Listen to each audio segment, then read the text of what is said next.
quiet school day can be the perfect cover for a lie. The wrong name, spoken aloud, stirs a long-settled silence. Now something forgotten opens its eyes. The canteen of number 1 middle school. Bai Lian got her meal and waited for Pu Xiaohan to bring Ji Heng back.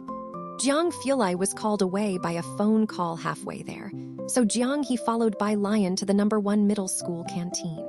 Jiang Shi's arrived before Pu Xiaohan. He brought that male student from class 8 and apologized to Bai Lian. "I'm sorry, Bai student. Was it you who took longsword?" Bai Lian was memorizing words.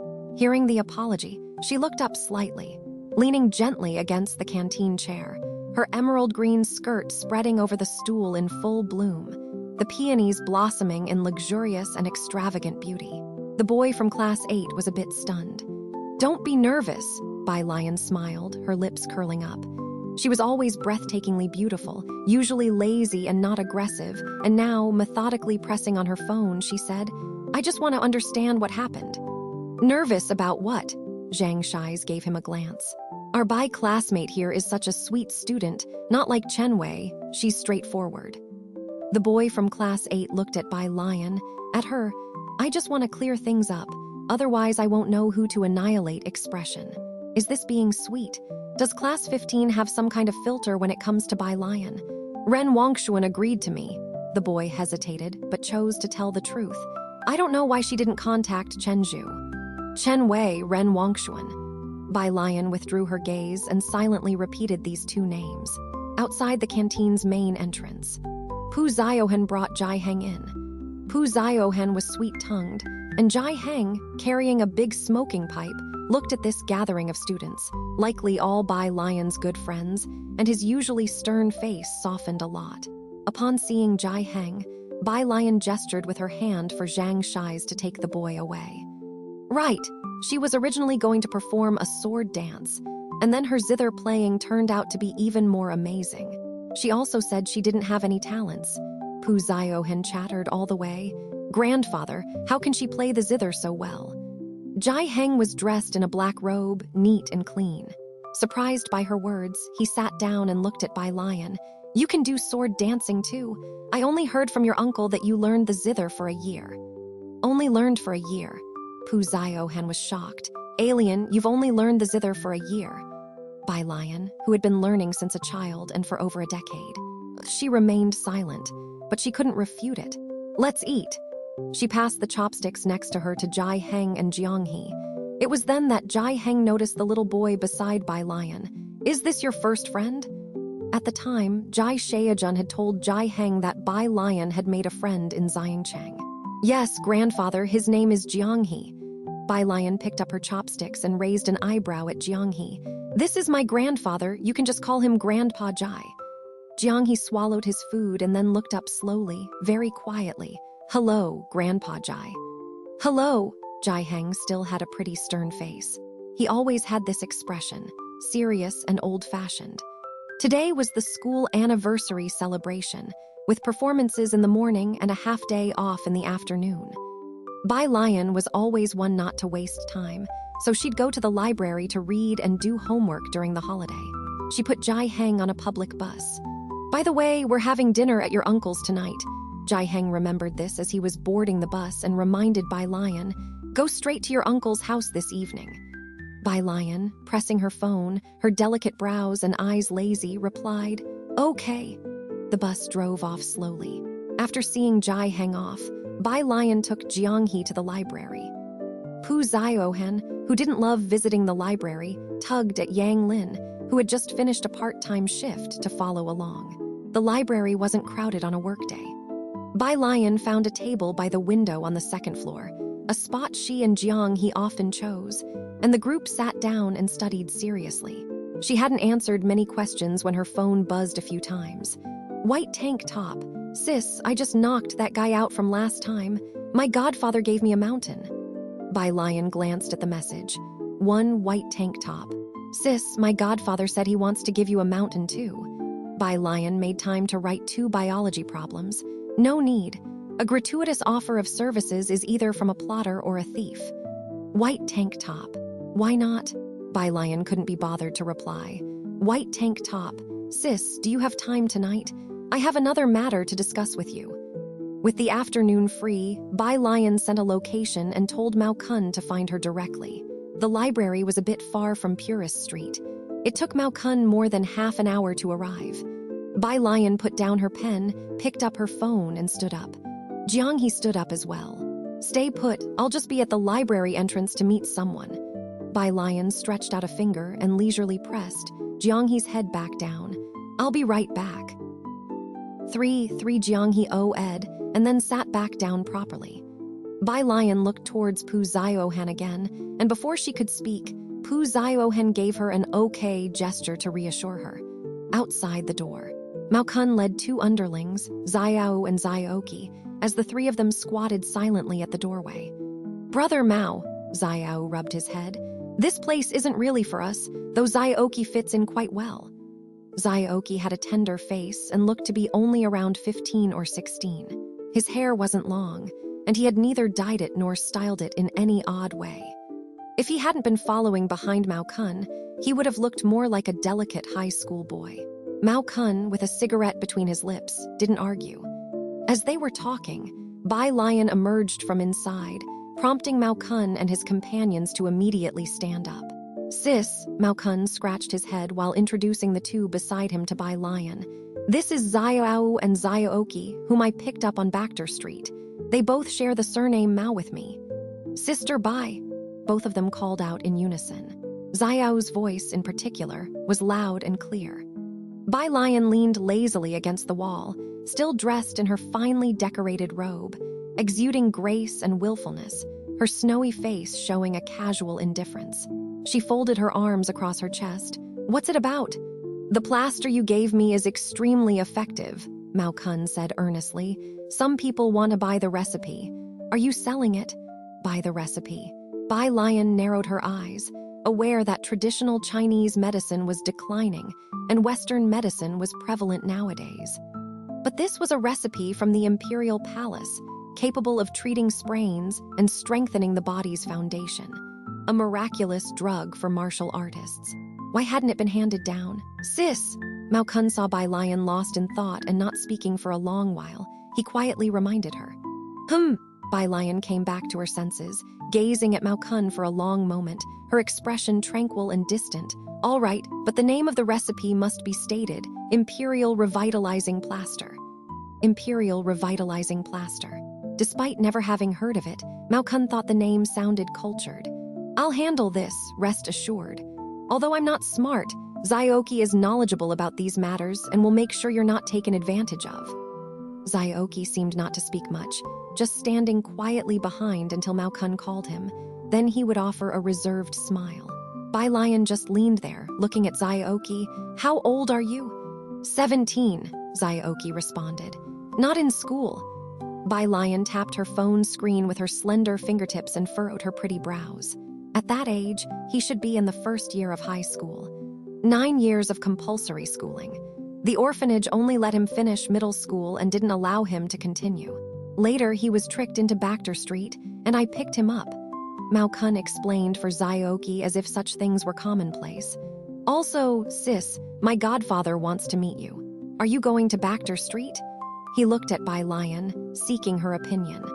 Mao Kun was originally just a small-time hoodlum, and it was just good luck that his godfather took him in. His godfather had many capable people under him, and like the poison scorpion, those people called him Young Master Mao to his face but didn't really regard him, something Mao Kun was well aware of. Yet in recent days, his godfather had taken a liking to him. Mao Kun knew it was all because of someone, so when his godfather said he wanted to see Bai Lian, Mao Kun didn't accept on her behalf. Bai Lian stood up straight, smoothed out her sleeves gently, but did not reply. Mao Kun immediately understood what Bai Lian meant. She did not want to meet. He always knew what Bai Lian was thinking. Suddenly, a ringtone sounded from the phone. Bai Lian glanced down and saw it was Pu Xiaohan calling. Her eyes narrowed slightly, and she answered immediately. "Ah, alien, come quickly." Bai Lian's head snapped up, and without a word, she strode into the library, her skirt tracing a proud, cold arc behind her. Mao Kun and the others exchanged glances, then followed her in. second floor of the library. At the entrance of the public restroom, chaos reigned. An elegantly dressed elderly woman was gently coaxing a 5 or 6-year-old child who was crying incessantly while looking coldly ahead. "Be good, my treasure." "I won't." The little boy struggled and wailed. "Grandma, he pushed me." The old grandma looked at the swelling on the boy's head with distress and gave a cold glance to the bodyguards beside her. One of them immediately reacted, grabbing Jiang He, who was squatting aside. "Which family are you from? Where are your parents? Are you blind? You pushed our young master to the ground." "Grandma, I want his watch," the little boy said, breaking into laughter when he saw Jiang He being picked up. "His watch glows." Without a reminder from the elderly woman, the bodyguard immediately went to snatch Jiang He's watch. Suddenly lifted up, the silent Jiang He suddenly began to struggle violently. He was making strange noises with his mouth while trying to bite the bodyguard's wrist. The bodyguard didn't expect him to be so strong and got bitten accidentally. "You little beast!" He hurriedly squeezed Jiang He's neck to make him let go, then firmly grasped his wrist and handed it to the little boy to please him. "What are you doing?" Pu Xiaohan and Yang Lin hurried over after hearing the commotion. Pu Xiaohan immediately called Bai Lian. Yang Lin didn't say a word, running over trying to stop the tall and sturdy bodyguard. The old lady sized up Yang Lin and Pu Xiaohan. Yang Lin's hair almost covered her entire face, a dead air emanating from her. She was wearing the most ordinary school uniform. The old lady quickly withdrew her gaze, indifferent to the two of them. Seeing her grandson struggling to remove Jiang He's watch, the old lady walked over and forcibly tore it off Jiang He's wrist. As soon as Bai Lian came upstairs, she saw Jiang He being choked and controlled by a man. He kept kicking and punching the man, making strange noises, and it was evident that he was on the edge of a breakdown. Yang Lin and Pu Xiaohan tried to snatch Jiang He away, but were easily blocked by the man. An old woman was forcefully taking off Jiang He's watch, and his wrist was already red. Bang, she raised her foot and kicked the man to the ground. Then she reached out and took over Jiang He. Jiang He was trembling all over, his eyes nearly unfocused, just shaking with cold. His neck was swollen, and his wrist was red as well. "Sis," Mao Kun had just come up when Bai Lian handed Jiang He to him. She then turned around and stomped hard on the man's chest. Mao Kun could clearly hear 2 cracking sounds, the sound of ribs breaking. Bai Lian's gaze slowly shifted to the old lady. She walked over slowly, her eyes narrowed. The smile that slowly formed on her lips was like that of a Rakshasa stepping over a sea of corpses. The old lady held her grandson protectively as Bai Lian's chilly eyes bore into her. She couldn't help but retreat backward. "Ah!" Bai Lian stopped and stared at the black watch in her other hand, her almond-shaped eyes squinting. She directly grabbed the old lady's collar with one hand, choking her neck with the other, and slowly retrieved the watch. You! The old lady was suddenly lifted up, struggling to breathe, and began to speak in terror. "Do you dare?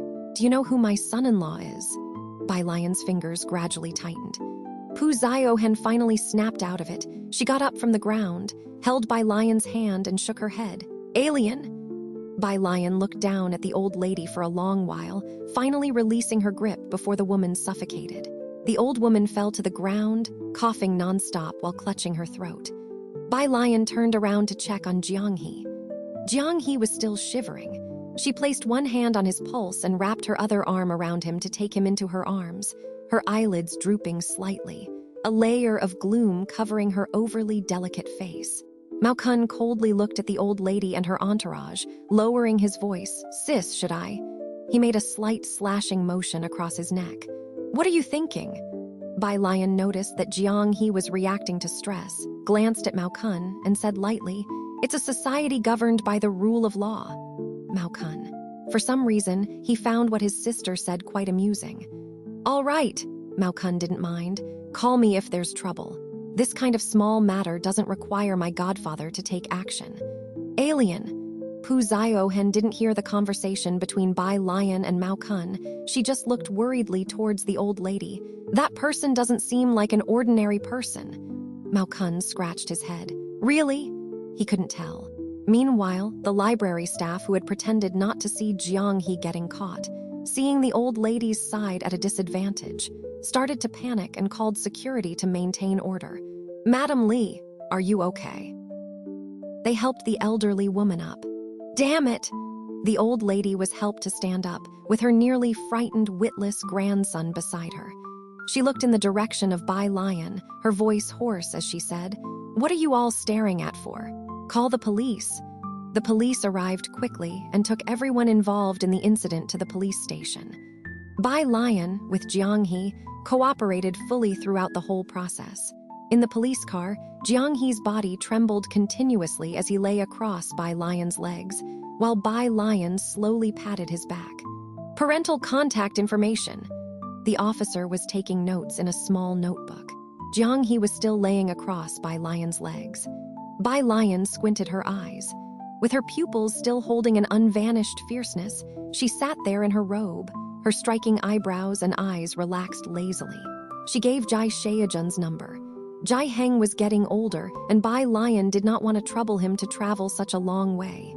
The officer nodded, turned his head for someone to make contact, and then asked the next question, "Why did you hit them?" The pale-skinned girl sat on the black car seat, her whole face shadowed. Those half-closed eyes were extremely cold, and her overly delicate features made her seem like a casual, spectral creature. She knew little about this matter, her tone indifferent. They initiated the physical altercation and also snatched a watch. The watch had already been taken by the officer as evidence. Everything was going smoothly. He was probably the easiest suspect an officer had ever interrogated. He sighed and said, "Regardless, hitting people is not right. You can come to us with the issue. The person you hit might have a somewhat troublesome identity." It was difficult for him to imagine how this seemingly obedient girl managed to beat a bodyguard to that state. But the very next second, a cold sweat broke out over the officer's back as he closed his notebook. He suddenly realized, ever since this girl had gotten into the car, she had almost been leading him by the nose. Even at this moment, he was still making excuses for her. This was a major taboo for a police officer. He suddenly looked at Bai Lian, and a chill surged from the soles of his feet. He had never felt this even when facing those highly intelligent criminals before. Ji Shaojun had just finished tutoring a student preparing for an arts exam. Today, Bai Lian and Ji Heng were supposed to come over for dinner, and he was shopping for groceries with Shen Qing. Having spent so much time together, Ji Shaojun had also learned from Ji Heng which dishes Bai Lian liked to eat. "Strange," Shen Qing commented on the dishes, quite surprised. "I thought she would prefer Bai Keng cuisine, but it turns out she still likes Jiang Cheng cuisine." She remembered the first time Bai Lian came over for a meal. What she cooked was Bai Keng cuisine. No wonder Bai Lian hardly ate anything that time. "Alien is also from Jiang Cheng." Ji Shaojun did not like Shen Qing saying that. His phone in his pocket rang. Ji Shaojun, while helping Shen Qing pick out vegetables with one hand, answered the phone with the other. "Hello?" The person on the other end said something. "What?" Ji Shaojun suddenly looked up, letting go of the vegetable in his hand. Seeing Ji Shaojun's reaction, Shen Qing's heart jolted, reminding her of something that happened a few years ago. "What's wrong?" She quickly put down the vegetables and followed him. "To the police station."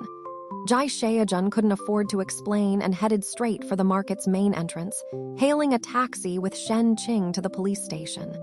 The police station. The old lady and her grandson were well settled in the reception room. Ji Shaojun and Shen Qing arrived just as the police finished taking statements. "Alien?" Seeing that Bai Lian was unharmed, Ji Shaojun let out a huge sigh of relief. "What on earth happened?" Jiang He was still looking down. Ji Shaojun saw Bai Lian half embracing Jiang He and recognized him as her friend. Since the police had taken Bai Lian's phone, she looked up at Ji Shaojun, touched her nose, and admitted her fault. "I beat someone up." "You hit someone." Shen Qing looked at the beautiful Bai Lian with furrowed brows, quickly turned to the police and said, "Officer, you mustn't wrongly accuse people. Look at this child. Does she look like someone who would hit others?" She was loud, and when she spoke, it was a bit like an unreasonable shrew. She had forgotten that when Bai Lian first visited their home, she had said Bai Lian was a wastrel who only knew how to eat, drink, and be merry. The officers were stunned on the spot by her unreasonable tirade. Bai Lian blinked innocently on the side. Thank goodness, she wasn't that good at fighting. The other party's ribs were only broken, maybe only 1 or 2 or 3. Shen Qing and Ji Shaojun were taken out by the officers. Bai Lian sat back down in the chair, resting her chin on one hand, while slowly patting Jiang He's back with the other, leisurely saying, "Why haven't you recovered yet? If we wait much longer, Xiaomao is going to blow this place up." Outside, Shen Qing was still talking incessantly with the police officer. Ji Shaojun frowned, feeling that this matter was not simple. The police officer took Ji Shaojun to the resting room to meet the old lady, and looking at Ji Shaojun as if he were calm, he lowered his voice to remind him, "It would be best for both of you to ask for each other's forgiveness." Bai Lian was still a student, and Jiang He was now having a stress reaction, so they separated the two parties. The resting room at the end of the corridor. It was the same old Mrs. Li and her grandson from earlier. As the police officer opened the door to the resting room, Shen Qing felt an unusual atmosphere inside. "Chief," said the police officer who opened the door with great respect, "I've brought the person." The chief did not reply. He was busy keeping up a placating smile. "Mrs. Li, rest assured, I will handle this matter impartially." Old Mrs. Li was holding her grandson. If Bai Lian were here, he would definitely see. The watch that they said was taken for evidence was now being played with by the little boy. Old Mrs. Li's eyes, sharp as hawks, swept over Shen Qing and Ji Shaojun. She set down her teacup with a clack. "Why have you brought them here?" Shen Qing, who was previously overbearing, changed her expression upon hearing the police officer address the person inside as chief. She didn't dare to say another word. Facing ordinary policemen, she could raise her voice, but a chief was not someone ordinary people could meet, usually only seen on TV news. She subconsciously grabbed Ji Shaojun's clothes. "Didn't you hear what Mrs. Li said?" The chief did not look at Ji Shaojun or Shen Qing, but glanced at the police officer. "Now, take them away quickly." The police officer hurriedly took the two of them out. "Police, comrade officer." Shen Qing's voice was tense. "Auntie," the police officer lifted his eyelid, giving Shen Qing a look and said gravely, "It seems you haven't grasped the situation. Do you know who your niece hit?" Shen Qing was taken aback. "You know about the Chen family, right?" The officer looked at Shen Qing and Ji Shaojun and sighed again. Why bother? For a watch to cause such a situation, she obviously wants to make it a big deal. You'd better be prepared. In the whole of Xiancheng, who didn't know about the two great families, the Chen family and the Ren family? Ji Shaojun, Shen Qing, holding Ji Shaojun's sleeve, stammered, "Call your brother." In the current situation, common people like them certainly couldn't intervene. It seemed they could only turn to the Ren family now. The police officer was about to leave, but he paused upon hearing Shen Qing's words. The door to the resting room opened. Old Mrs. Li came out carrying her grandson. Her grandson was holding Jiang He's watch. The screen of the watch lit up with a blue light. It was silently glowing, displaying an incoming call. No one answered. It went off shortly after. Meanwhile, Bai Lian's confiscated phone also began to vibrate, but no one present noticed it. The little boy, holding the watch in one hand and posing with the other as if it were a little pistol, arrogantly shot at Ji Shaojun and Shen Qing. Old Mrs. Li had obviously also heard what Shen Qing had said to Ji Shaojun. She almost sneered. In all of Xiancheng, who didn't know that Chen Gang was her son-in-law, and her grandson Chen Zhu was the future Jiangjing University student, especially Chen Gang, who had been so influential in Xiancheng over the past month. Even the Ren family had to curry favor with him. Even Ren Kaiyan had to treat her with respect when he saw her. "You want to make a phone call?" Old Mrs. Li set down her grandson, looked at Ji Shaojun and Shen Qing, and touched her neck with one hand, as if she could still feel the choking sensation when Bai Lian had grabbed her neck, her voice hoarse and sinister. "Call whoever you want, but let me tell you this. I will not let go of this matter today, and I definitely won't spare those two. Even if you bring over the Ren family or Ren Kaiyan himself, my words stand." The people at the station stood to one side, quite accustomed to the scene. just because she dared to mention the name Ren Kian. After the elderly lady finished speaking, the chief of police barely smiled and said to her, "The young master was frightened along with you, ma'am. Please go home and rest. Leave the follow-up to us." The chief didn't have the guts to keep the Chen family at the station. The two had only exchanged pleasantries in the lounge. They hardly questioned them further about the case. Madam Li responded reservedly. "As for this matter," the chief respectfully saw her out, "Mr. Chen, about that. Don't worry." Madam Li placed her grandson in the car and stood by it, stroking her own neck, and spoke with a chilly tone. "I understand your predicament. If this matter is handled well, I won't mention it to Chen Gang." The chief breathed a sigh of relief. "Thank you for your understanding, madam." He stood at the entrance, watching Madam Li's car drive away. "Chief," a police officer said hesitantly after watching the car leave, "did they take the evidence with them?" Once they entered the library, they had collected the evidence following procedure, gathering and investigating evidence. After understanding what happened, the evidence was taken by the Li family's kid back to their house. Now they had directly taken the evidence away. The officer, who had not been working long, felt it was inappropriate for the Li family to take others' belongings like that. "It's just a watch." The chief turned and walked back. The watch was the least of his concerns. "What about the information on the other two? Show it to me."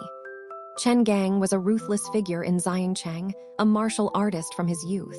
His exiled family regained attention from Jiangjing thanks to him.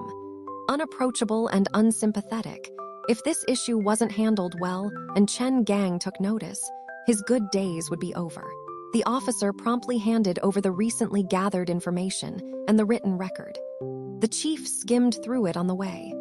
All information was narrated by Bai Lian, a student at Xiangcheng High School, with grandfather Ji Heng and uncle Ji Shaojun. He casually closed the notebook with his hand, recalling multiple times, but unable to find a family surnamed Ji in Xiangcheng. Not one of the big shots on Bachter Street had the surname Ji.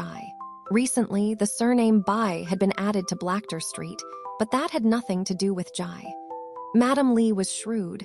She wouldn't dare to provoke someone truly influential. The chief and the officer walked on. Shen Qing and Ji Shaojun, who were waiting in the lobby, hurried over to speak with the chief. "I'm sorry," an officer blocked them sternly. "Our chief has other matters to attend to."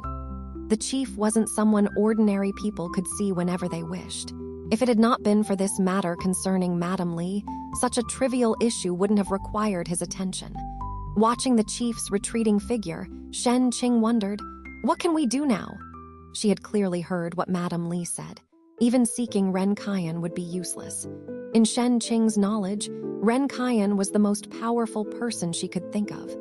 "Let's first ask Alien exactly what happened. Don't tell Dad to avoid worrying him," Ji Shaojun said calmly. Instead of panicking like Shen Qing, he spoke with a composed voice. As for going to the Ren family, Ji Shaojun didn't consider it for a moment. He held his phone, deep in thought. Shen Qing had begun like a headstrong brat, but compared to Madam Li, she was far outmatched. The officer, witnessing Madam Li take the watch without a word from the chief, shared empathy for the weaker, and after saying that the chief couldn't be approached, he added in a hushed tone, "Try to leverage your connections if you can. You shouldn't let the student end up with a criminal record. A criminal record would complicate future civil service examinations. Stay with Alien," Ji Shaojun instructed Shen Qing firmly. "I need to step out." Thinking he was going to seek help from the Ren family, she quickly agreed. "Okay, you go. Don't worry about her here."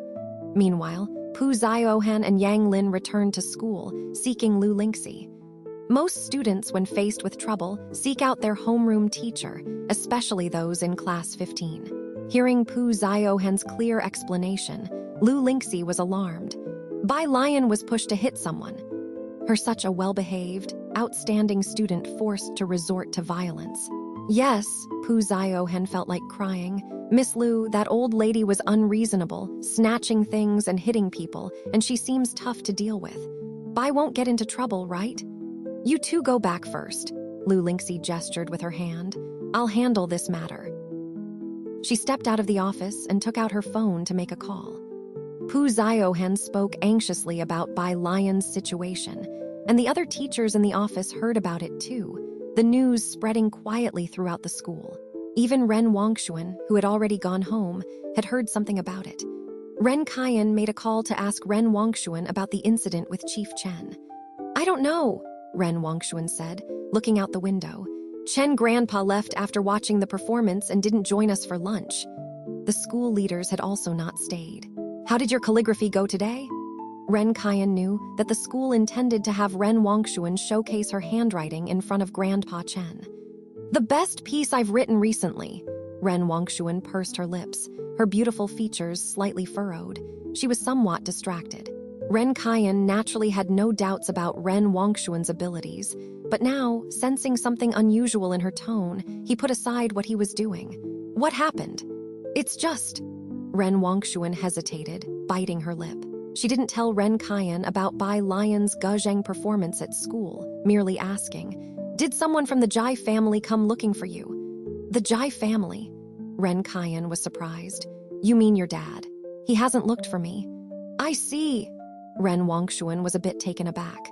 She had heard that Lu Lingxi's face had turned grim at the time, and she thought someone from the Ji family would go to her grandfather. What exactly happened? Ren Kaiyan had been very concerned about the Ji family of late, and he asked seriously, "What's happened with the Ji family?" "It seems to be Bai Lian." Ren Wangshuan withdrew her gaze from the window, lying on her bed. "She caused trouble and got taken to the police station, and it's not a small matter." This was something Ren Kaiyan truly didn't know. After hanging up the phone, he promptly instructed the Secretary General to look into Bai Lian. "Even though the Ji family hasn't approached me, we cannot pretend to be ignorant of this affair." Ren Kaiyan had his own plans, intending to take the initiative to help before the Ji family reached out to him. The matter that Ren Kaiyan wanted to investigate yielded results in just a few minutes. The Secretary General looked at Ren Kaiyan and hesitated to speak. "Is it serious?" Ren Kaiyan asked, looking at the Secretary General, actually surprised.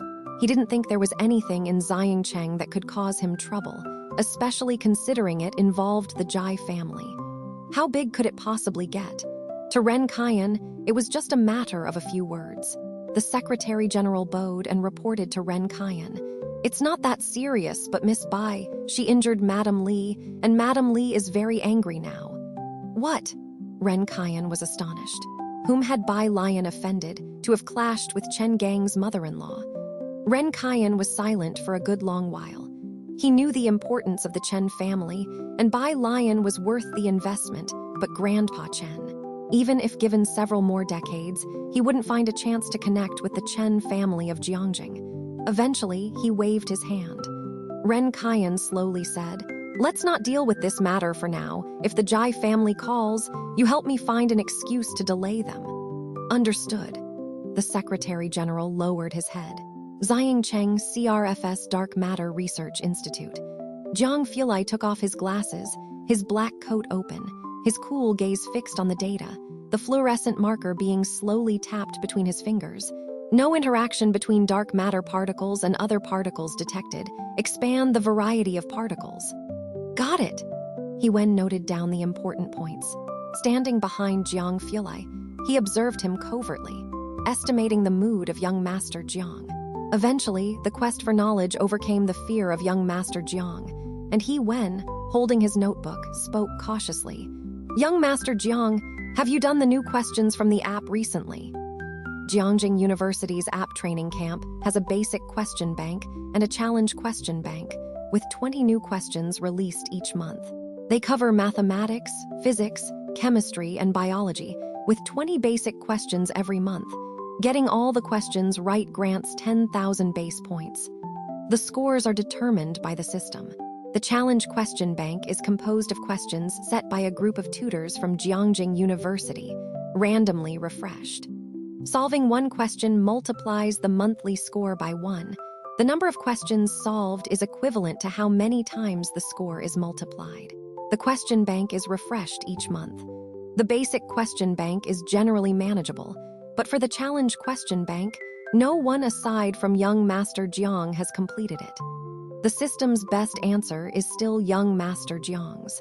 However, Jiang Fulai hasn't logged into the system for 2 years. He hadn't realized how He Wen and the others had spent these 2 years.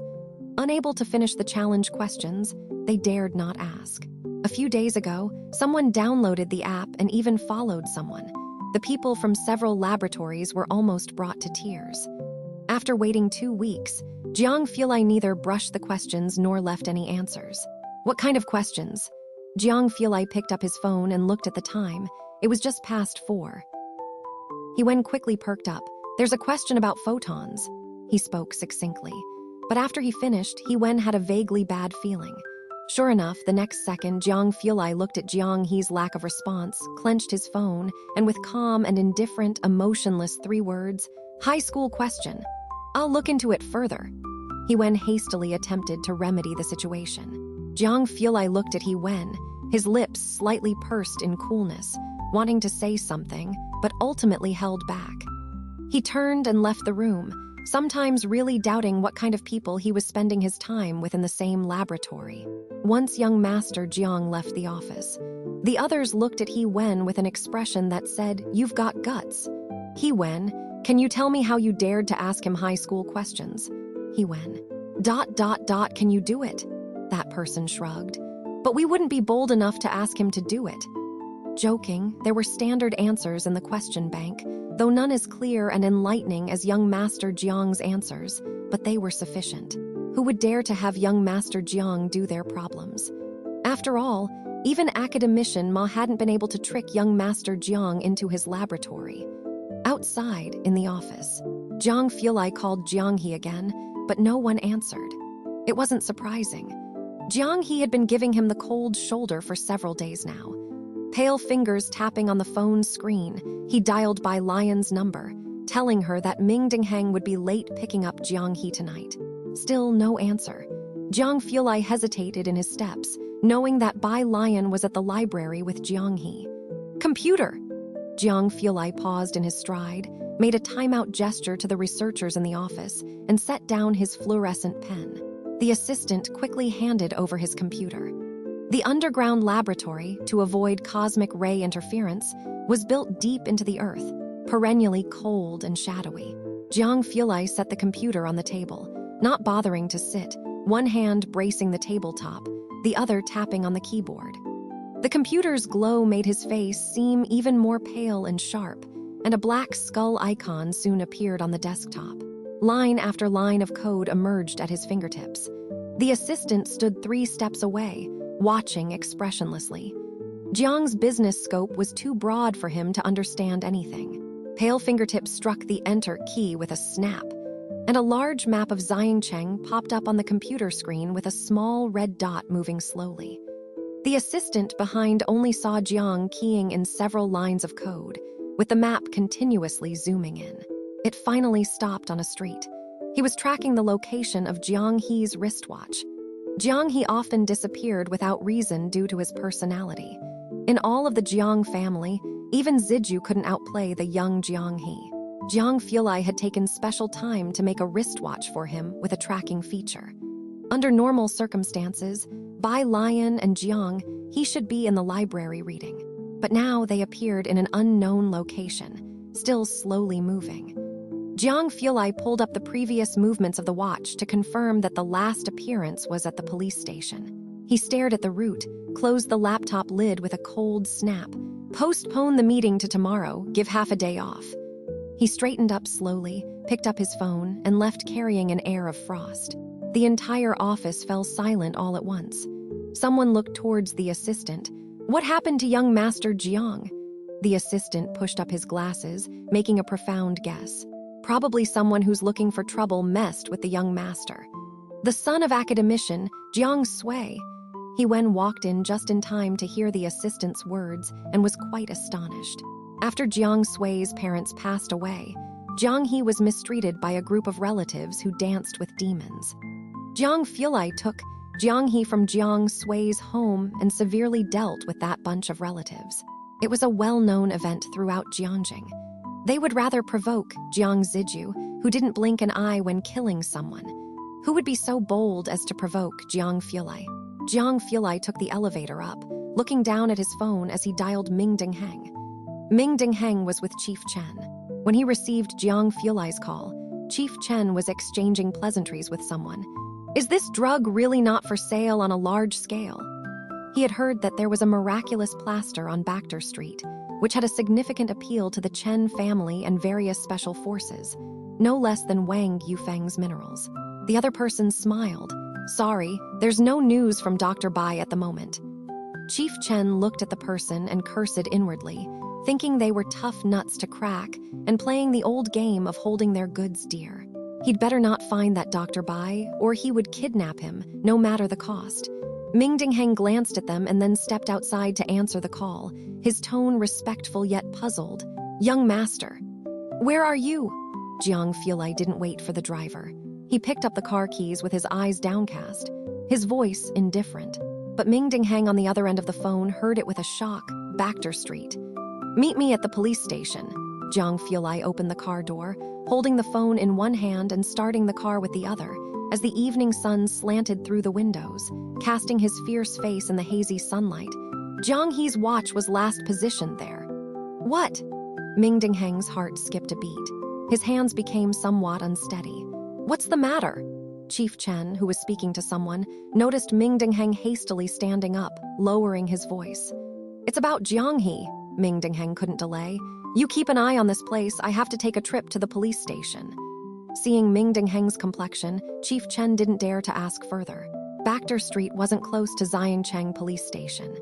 Ming Dingheng drove Chief Chen's car, almost speeding all the way, blatantly over the speed limit in some sections. Passing policemen, recognizing the license plate number, dared not stop him. Xiancheng police station headquarters. Ming Dingheng parked the car.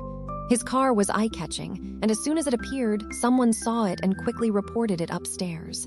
In the police station office. The chief heard the report and immediately stood up, shocked. Chief Chen's car? Why has he come here? Chief Chen's car was provided by Xiancheng, and he was always low-key. But anyone in Xiancheng with some connections knew what car Chief Chen drove. The chief quickly put on his coat and went to the police station entrance. But it wasn't Chief Chen at the entrance. Instead, there stood a tall, cold man holding car keys, standing next to Chief Chen's car. Seeing the chief come out, he merely gave them a cold glance, without saying a word. Whoever followed Jiang Fulai couldn't be just anyone. The chief did not recognize Ming Dingheng, but anyone who could casually drive Chief Chen's car was clearly not ordinary. He was intimidated by Ming Dingheng's cold expression, standing at the entrance not sure how to start a conversation with him. Just when the chief hadn't quite figured out what to say, a royal blue sports car with Jiangjing license plates approached from the end of the road. Screech a sound.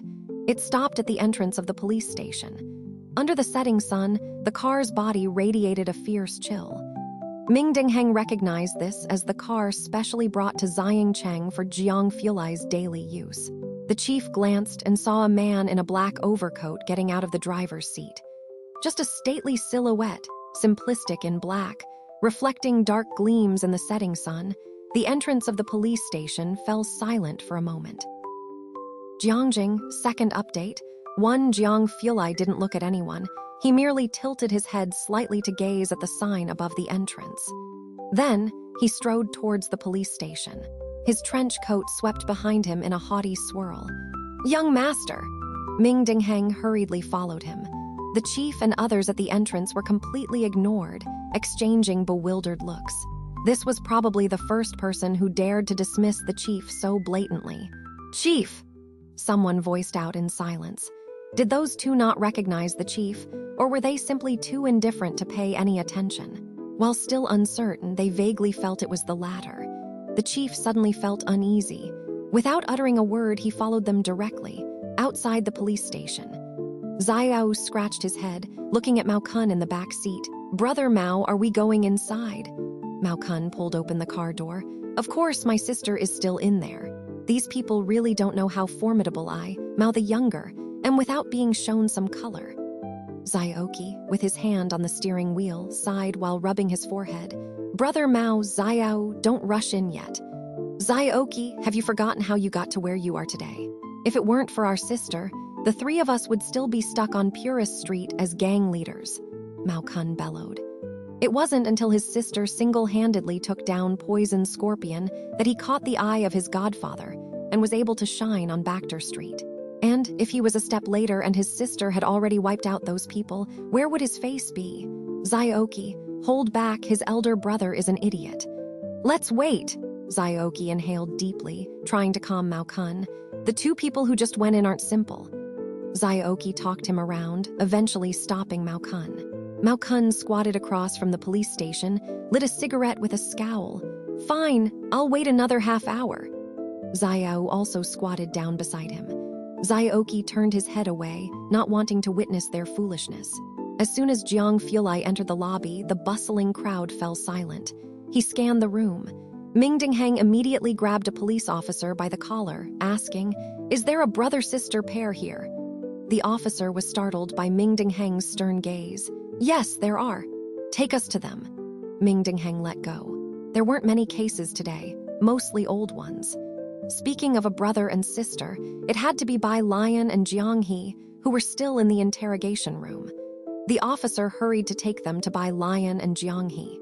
Shen Qing was with Bai Lian, her hands clutching her skirt, sitting on one side uncomfortably, anxious and restless, and frequently checking her phone. Bai Lian had to comfort the constantly trembling Jiang He while also trying to reassure Shen Qing. When Jiang Fulai entered, he saw this scene. The girl's hand slowly stroked Jiang He's back, her other hand supporting her chin, her cold black eyes half-closed looking at the tree shadows outside the window, like a white cat whose peaceful sleep had been disturbed, clearly not in a good mood, lingering on the edge of an outburst. Shen Qing, startled by the sudden entrance of the two, quickly stood up. The pressure from Jiang Fulai wasn't any less than that from the chief. Ji Heng, seeing that the two were unharmed, let out a sigh of relief. "Miss Bai, just hand the little master over to me." Jiang He's hands were tightly clenching Bai Lian's skirt and wouldn't let go. Bai Lian replied methodically, "His mood isn't good right now." Ji Heng could only stand aside. Jiang Fulai stood 2 steps away from Bai Lian, glanced at her, then lowered his gaze to the still clinging Jiang He, and for once refrained from making a sarcastic remark. He simply asked, "Did you win?" He didn't even ask if she had been fighting. Even Shen Qing didn't think she seemed like someone who would fight. Bai Lian, Bai Lian's gaze drifted out the window. "Then that's fine." Jiang Fulai nodded, sweeping a look around the interrogation room environment. As soon as Bai Lian entered the room, she knew that the old lady had connections. She had expected Mao Kun to arrive before her patience ran out, but to her surprise, Jiang Fulai came first. "How come you're here?" Jiang Fulai was in a bad mood but tried to speak gently. "No one answered your 2 phones, where are they?" "They were confiscated." Bai Lian crossed her legs nonchalantly, not seeming too concerned.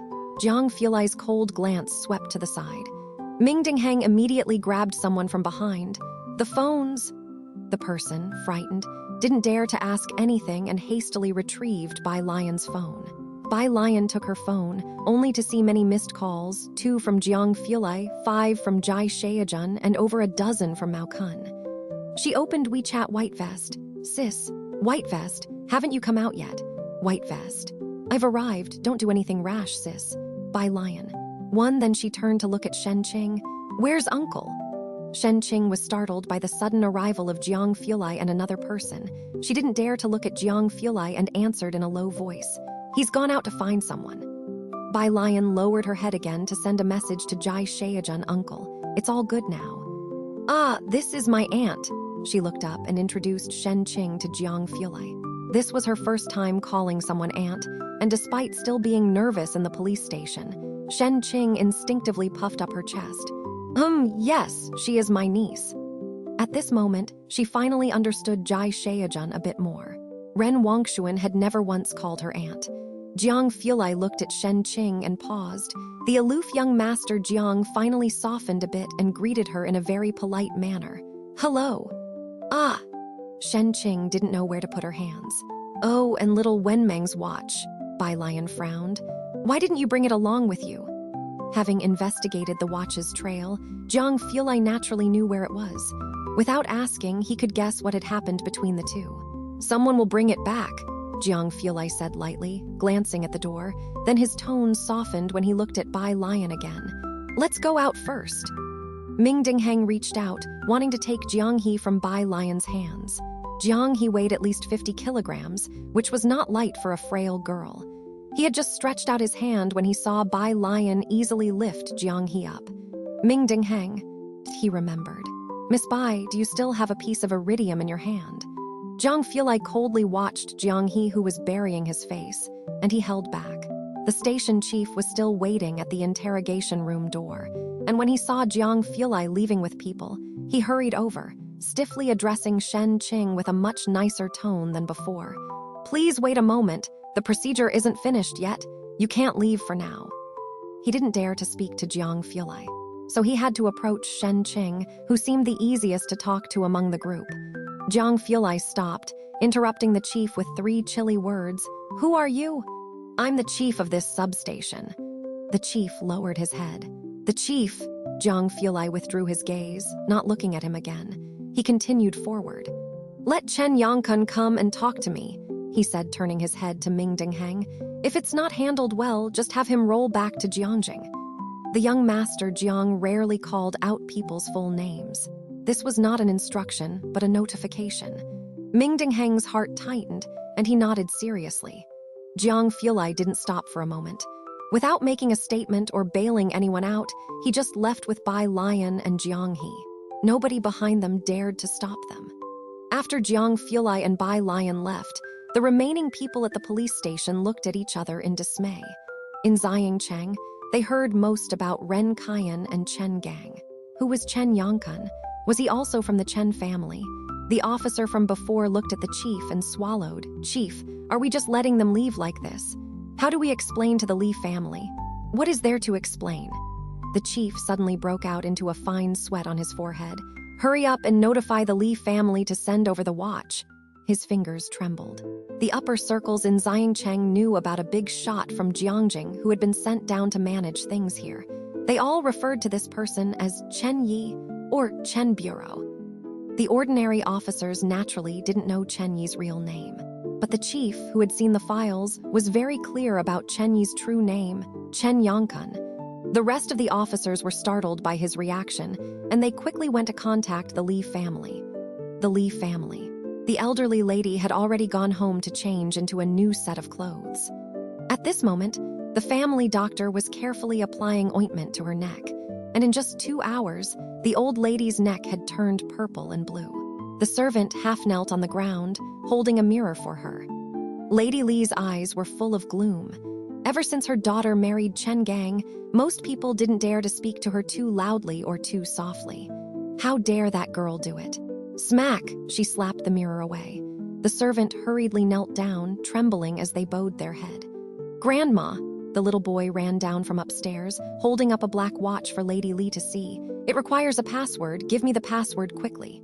"Dear grandson," Lady Li immediately hugged the boy, rubbing the swelling on his head. "I'll have someone fetch it for you right away." Just as she was saying this, her cell phone rang. It was from the police station. "I was just about to contact you." Lady Li sat upright and spoke indifferently. "Ask that little bastard what the password of the watch is." On the other end of the phone, the officer wiped off the cold sweat. "Lady Li, the chief has asked me to notify you to return the watch immediately." "What do you mean?" The old lady was very displeased. "What do I mean?" The chief snatched the phone away. "Lady Li, you may want to die, but I still want to live. You better find Chen Gang. If he has any clout in front of Chen Yi, your Li family might still find a way to survive today." The director made this statement to old Lady Li based on their past relationship. It was clear he wasn't joking. He even called out Chen Gang by his full name. Old Lady Li put down her grandson and suddenly stood up, her voice still a bit hoarse. "Are you serious?" She wasn't oblivious. Judging from the few girls this afternoon, from head to toe, there wasn't much she deemed worthy of attention. The director didn't explain further. He simply hung up the phone as he was already overwhelmed with his own problems. "Grandma, the password." Old Lady Li also felt a bit panicked. She didn't tend to her grandson any longer, but instead called Chen Gang. Baxter Street. When Chen from the bureau received Ming Dingheng's call, he halted what he was doing and burst into fury. Isn't this? Xiang Cheng is just a bunch of no-goods. Not to mention whose turf they're digging into. Now they've even escalated to protecting each other like this. The emperor is far away, and in the absence of the tiger, the monkey becomes the king, his subordinate said helplessly. This wasn't an isolated incident. He used two classic examples to explain. Even if Jiang Fulai's identity is confidential, the watch on the young master's wrist was personally made by him, and it bears the Jiang family's emblem. Can't they see that? Chen from the bureau slammed the car door hard, his eyes fiercely glaring. That watch, only Jiang Fulai could make something like that in the entire Jiangjing. They really have good taste, don't they? Chen from the bureau's rage wasn't just because they offended Jiang Fulai. It was also because he was furious at the corruption from top to bottom. He was demoted here, and everything had been peaceful. Even Bachter Street hadn't had any major incidents. Chen from the bureau thought his main task was to handle Bachter Street, then help with Chen family and Jiang family's connections, and just relax until he could go back and be promoted. Who knew all the peace was just a facade? It was all a show put on for him by Xiang Cheng. It was even possible that even before they had arrived, Xiang Cheng had already started putting on these facades. If it weren't for what happened today, he wouldn't have known that Xiang Cheng was only seemingly peaceful on the surface, but was actually riddled with problems to the core. There's nothing that can be done. The driver looked in the rearview mirror as he tried to pacify Chen from the bureau. You know, both Jiang Fulai and the young master's identities are highly confidential. Not to mention Xiang Cheng, there aren't many in Jiangjing who could be granted an audience with Jiang Fulai. Expecting these people from Xiang Cheng to recognize it right away is truly asking too much of them. But one thing the bureau chief said was correct. The watch Jiang He wore was indeed rare. There was only one like that in the entire Jiangjing. That's why there's the saying, possess a treasure, become a target. They indeed knew how to pick, landing right on Jiang He's head. The subordinate wiped sweat from his brow as he looked in the rearview mirror at Chen from the bureau's dark expression. Just how they were going to endure Chen from the bureau's wrath, he didn't know. Is it okay for us to just leave like this? Shen Qing asked as they walked out of the police station's main door. It still felt surreal to her. She subconsciously looked back at the solemn and imposing doorway. Only a sliver of the setting sun was left overhead, its color a deep red, almost not blinding, but Shen Qing still felt dazed. We just walked out like that. It's fine. Ming Dingheng saw Jiang Fulai treated Shen Qing with respect, so he lowered his posture and with a cold gaze glanced back before saying, You can leave with peace of mind. They wouldn't dare to trouble you again. That's good. Shen Qing let out a sigh of relief. As soon as Bai Lian walked out, she saw two people squatting across the street, with Xiaoki standing expressionless beside them, looking up at the sky. She paused for a moment, then turned to look at Jiang Fulai and handed Jiang He over to him. I will wait for my uncle. You take Jiang He back first. The sunset outlined her figure sharply, her plain clothes seeming even more assertive than the twilight sky. Jiang Fulai looked at her, then reached out and took Jiang He from her. As a researcher, Jiang Fulai's hands could definitely be considered a work of art, distinctively articulated yet wrapped in a faintly cold jade-like chill. Yet Bai Lian's fingers wrapped around Jiang He's arm were even more slender. In smooth, cold white, hard to imagine those were the hands that could play out the sounds of charging armies. When he took Jiang he unavoidably touched that cold white. He let go upon contact, not as cool as the palm of his hands. Jiang He clung tightly to Bai Lian's sleeve and wouldn't let go. Jiang Fulai lightly glanced at his tightly closed eyes. Zio now. Bai Lian gently tugged at her own sleeve, then whispered a comfort. Sister has something to take care of right now. Let go and I'll come to see you first thing in the morning. Jiang He's long eyelashes quivered, and his fingers loosened. Only then did Jiang Fulai, with a cold demeanor, hold him. Doesn't Ming Dingheng need to send you back?